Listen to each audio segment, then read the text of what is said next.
bila kujali ni maelfu mengi kiasi gani au watu wachache kiasi gani wanaochagua kuwa sehemu ya ukweli.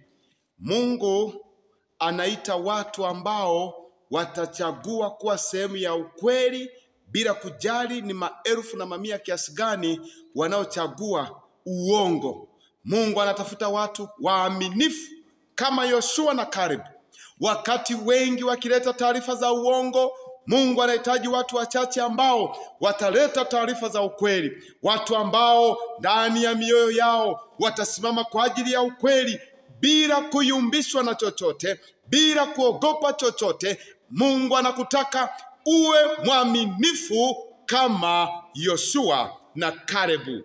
Mungu anakuhitaji uwe mwaminifu kama Yoshua na Caleb, ukimwandama Mungu popote unapokwenda, ukiwa pamoja naye. Hebu chagua kuwa sehemu ya waaminifu bila kujali utapitia changamoto gani, na Mungu atakupatia ushindi. Bwana akubariki.